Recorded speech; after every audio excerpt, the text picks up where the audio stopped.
Colonel Sophia Qureshi पर बयान से घिरे मध्य प्रदेश के मंत्री विजय शाह की मुश्किलें बढ़ती जा रही हैं और मध्य प्रदेश हाई कोर्ट से लेकर अब सुप्रीम कोर्ट तक ने मंत्री को फटकार लगाई है। विजय शाह पर इंदौर के थाने में अब एफआईआर दर्ज की गई है।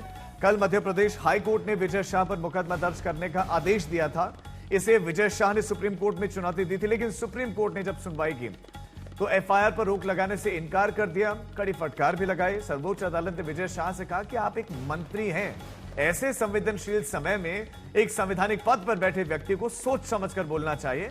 सुप्रीम कोर्ट में कल इस पर सुनवाई होगी। उधर मध्य प्रदेश हाईकोर्ट के आदेश पर विजय शाह के खिलाफ इंदौर के महू में मानपुर थाने में एफआईआर दर्ज हुई है, लेकिन जिस तरह से एफआईआर लिखी गई उस पर मध्य प्रदेश हाईकोर्ट ने फटकार लगाई है। पुलिस को फटकार लगाते हुए एमपी हाईकोर्ट ने सवाल उठाया कि यह किस तरह की एफआईआर दर्ज की गई है। हाईकोर्ट ने कहा कि एफआईआर इस तरीके से ड्राफ्ट की गई है जिसमें अभियुक्त की करतूतों का जिक्र तक नहीं है।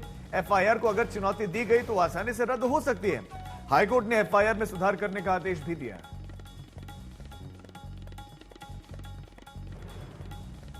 कल हाईकोर्ट के आदेश के पालन में इसमें एफआईआर दर्ज की गई है।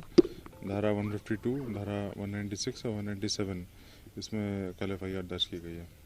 सर आगे क्या होना है? अब आगे इसमें इन्वेस्टिगेशन होगा। इसमें जो एविडेंस है वो कलेक्ट किए जाएंगे और इन्वेस्टिगेशन में जो भी तथ्य आएंगे उसके अनुसार उसमें आगे इसमें प्रोसीड करेंगे। मंत्री विजय शाह के शर्मनाक बयान के बाद से ये मामला तूल पकड़ चुका है। कांग्रेस लगातार बीजेपी को घेर रही है। अब महिला कांग्रेस ने सीएम हाउस के घेराव की कोशिश की है। कुछ इस तरह से हाथों में पोस्टर्स लिए हुए प्रदर्शन करते हुए दिखे। विजय शाह को मंत्रिमंडल से बर्खास्त करने की मांग की जा रही है और ये मांग सत्ता पक्ष ने बल्कि कुछ बीजेपी के लीडर्स ने भी ये मांग की है और कांग्रेस ने कुछ इस तरह से प्रदर्शन किया है। बयान जो दिया गया, एमपी के मंत्री ने जो बयान दिया, कहा कि मीडिया ने तोड़ मरोड़ कर पेश किया। मीडिया ने तो आपने जो कहा वो एज इट इज चला है और मीडिया पर दोष मर रहे थे, लेकिन अभी सुप्रीम कोर्ट से फटकार लगी है, हाई कोर्ट से फटकार लगी है, एफआईआर दर्ज हुई है, लेकिन पुलिस पर भी आरोप लग रहा है कि वो बचा रही है क्योंकि जिस तरह से ड्राफ्ट की गई एफआईआर उस पर हाई कोर्ट ने सीधे सवाल उठाए। और अब दूसरी तरफ पॉलिटिकल प्रेशर भी बनता हुआ दिख रहा है, जहां कांग्रेस पार्टी बीजेपी पर हमलावर है और घेर रही है।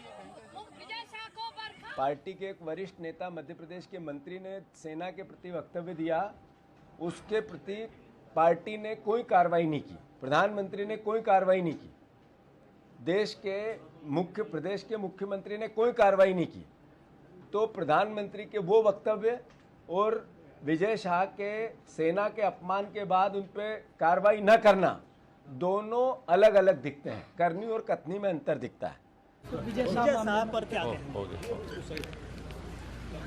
विजय शाह पर क्या विजय शाह पर क्या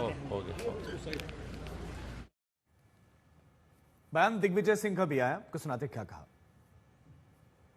ये जितने भी भाजपा के संघी जो ट्रोल आर्मी है उसको आप देख लो। उस ट्रोल आर्मी ने विक्रम मिश्री जी को भी नहीं छोड़ा, जो कि प्रवक्ता है भारत सरकार के।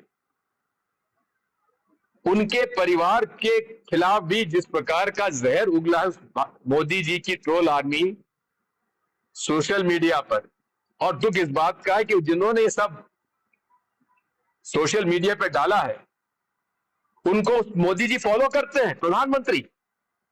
इससे साफ जाहिर है कि विजय शाह ने जो कुछ कहा है इस पे भारतीय जनता पार्टी की संघी विचारधारा सामने परिलक्षित होती है।